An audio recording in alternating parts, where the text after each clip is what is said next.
And welcome back to the Way of the Wandering Wizard. I am Robert Andrew Meredith Kennedy, and I am a pure and open channel for the very finest vibrations of divine love and light, made manifest here in service to Gaia and those who travel with her.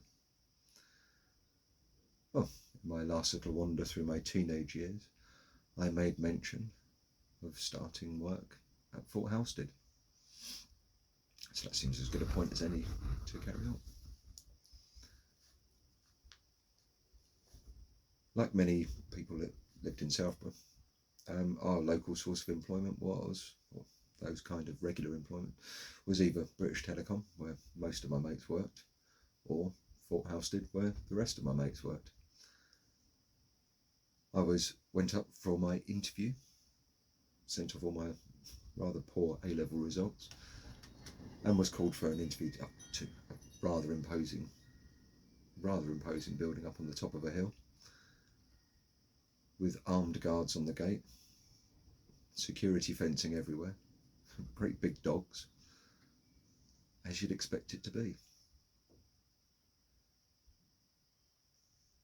Well, I had my interview with 3 illustrious old civil servants as to our general aptitude and certain testing of my scientific understanding, as little as it was from a rather drunken A-level.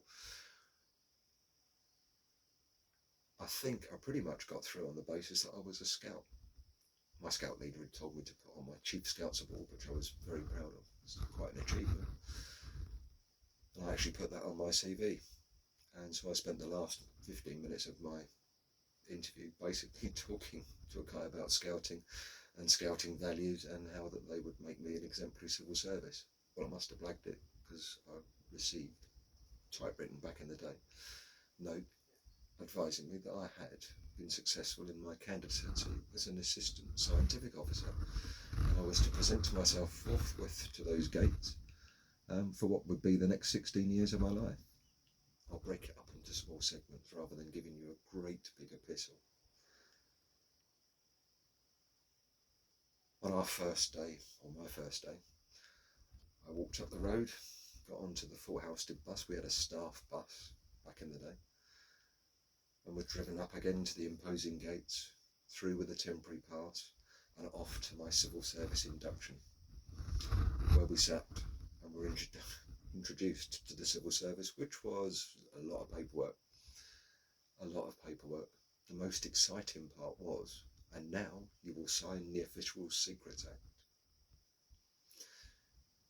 I was honestly expecting, a fanfare and this vellum scroll to be unfurled before me before I signed up for Queen and Country. What I got was a little tiny A5 piece of paper where you scribbled your monarch on the bottom, and that was it. I'd signed the Official Secrets Act. And from that point forward, for the majority of the time, if I was asked what I did for a living, I would answer this. I could tell you, but I'd have to shoot you afterwards. On a serious note, at the time, in the late 80s, we were at war. We were at war all over the place. And the Northern Ireland conflict was in full flow. And civil service, particularly those that were working at the fort, were considered a viable target by some organisations. So we knew from the outset there was an element of danger to the work. My early impressions of the board were literally, it was almost like a cattle market. Guy turned up and basically looked around and went, who's got chemistry? C's, D's, yeah, you'll do. Well, anyway, my chemistry was much better than my physics, and as such, I was taken on to go and work in the wet chemistry laboratory. And I have to say, that continued my interest in chemistry. My job there was running a mass spectrometer. And so I was very quickly introduced to the civil service. I got my standard issue lab coat. Of course, I had my little beard and I had my ponytail. And I settled into the job. My work basically consisted of analysing samples from across the site, all kinds of work. Mass spectrometers are very clever little machines. And basically what you do is you take in this complicated mixture, it goes through, it gets separated out, put into the machine, whereupon it gets smashed into what is effectively its atomic fingerprint. And that was definitely a step in the way of wizardry, an innate understanding that everything in the universe that we think of as solid is actually made of little bits that you can smash to pieces into more little bits, which smash to pieces into more little bits. Part of my work, or part of our work in the section, was clearly supporting forensic cases. It made our job very real. We'd go down, sample from vehicles where people had been killed. It certainly brought a focus as to why I was doing the job. Now, I'm not going to enter into any great argument here. We all know that war's what it is. The conflicts that I worked in have their root in ancient history. So forgive me if I don't, as a Kennedy, take a side, being part Irish and part Scottish. The Northern Ireland conflict started with the Normans, as so much does. Never a Celt blaming a Norman. But anyway, delve into history aside, I did well. I was working every day. I was earning a lot less money than I was on the road, but I had a career. I had job prospects. I had an index-linked pension. And I knuckled down. I got married, probably far too young, to a childhood sweetheart who I've been going out with since I was at school.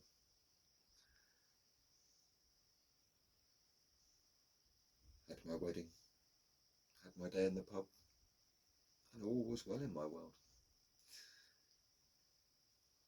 I said I can't really discuss too much about the detail of my work.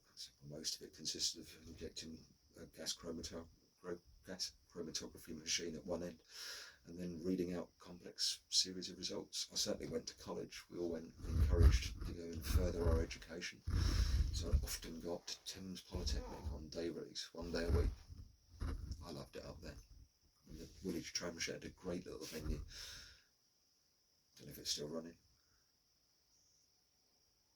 But most of my college years consisted basically, more studying chemistry. I actually went on. I got myself a high national certificate. I even went on, believe it or not, to end up with letters after my name. All right, it was only a licentiateship of the Royal Society of Chemistry, which is pretty much the lowest of the low. But it was the tick in the box I needed to go and set a promotion board, and I made the heady heights of scientific officer from assistant scientific officer.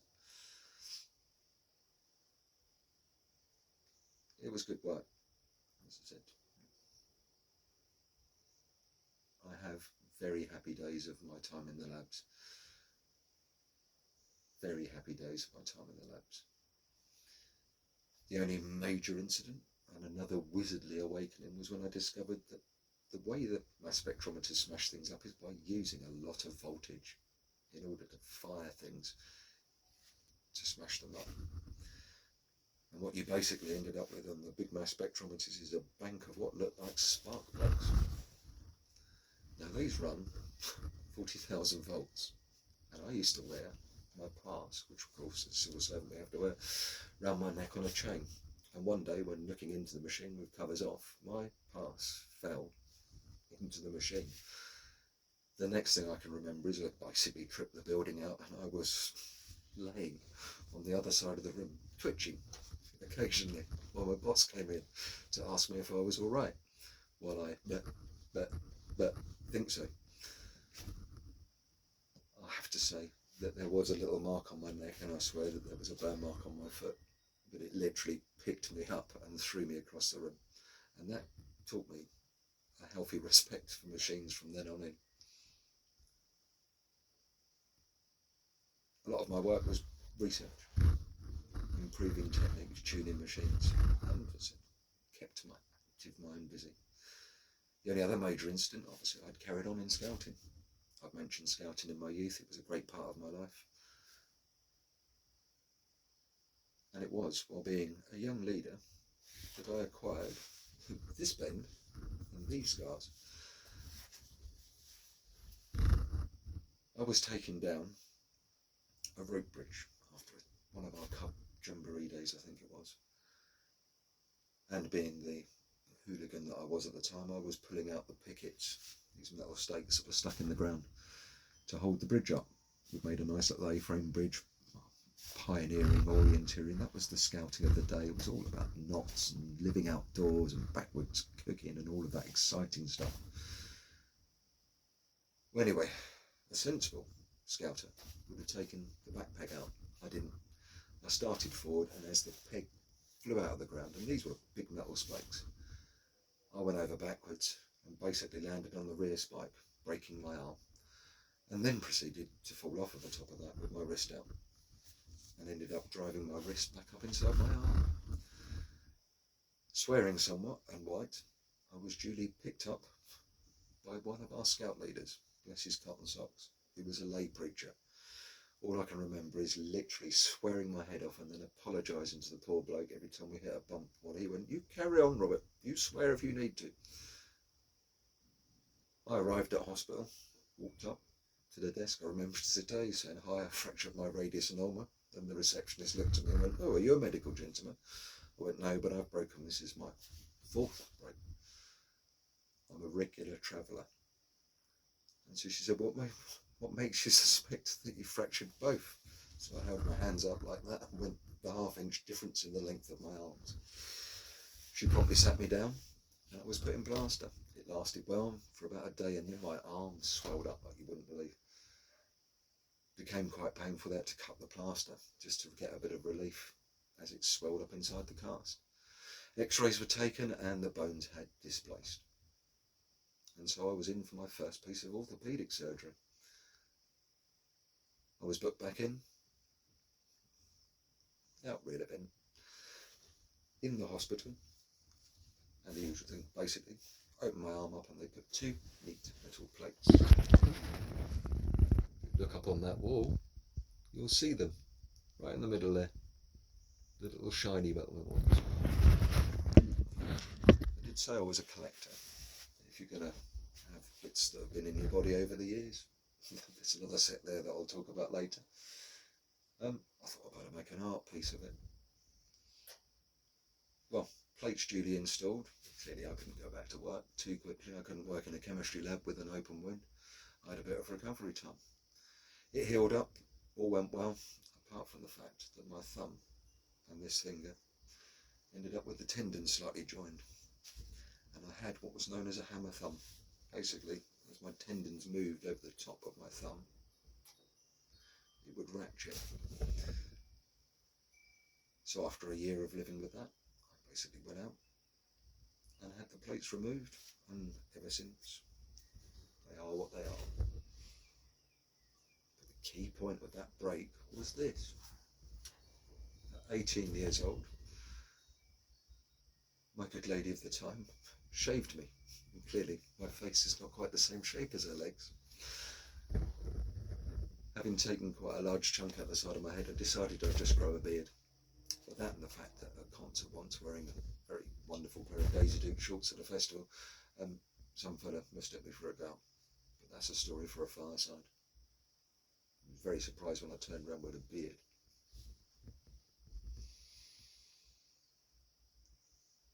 So those were my early days at Fort Halstead, working in a wet chemistry lab. I'd got my letters, I'd got my promotion, but what I didn't have was the university degree. And I have to say that if without one, there was still a little degree of prejudice, shall we say, or difference. Those of us that had gone through part-time in our education didn't always sit so well with those of a university education. It's a natural part of competition in any working environment. My boss, who was old school at the time, called me to one side. He was retiring and basically sat there and said to me, "Well, you've got to a level, and if you want to progress any further, you either go on, do more studying," which I didn't really want to do, shave, a haircut, and start wearing a suit rather than AC/DC t-shirts to work, underneath your lab coat and a kicked out pair of jeans and boots, well, pretty much this is where you're going to stay.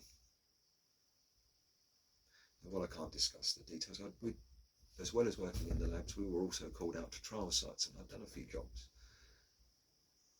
What is known as EOD, Explosives Ordnance Disposal, the noble art of bomb disposal. There was some work going on, operational emergency stuff, and with some of the experiences that I had in the labs, I was called in to help out, and I've been helping out more and more with the section. Given the fact that they quite liked the fact that I had long hair and a beard, and their section, shall we say, so we'll go on in a future tale, was full of eccentrics. It seemed a sideways move, with a view to a potential promotion, would be the way forward.